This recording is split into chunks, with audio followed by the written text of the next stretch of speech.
Vă salut, prieteni! Iată câteva ziceri despre răbdare.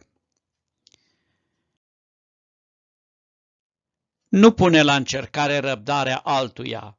Dacă o pierde, ai toate șansele să regreți.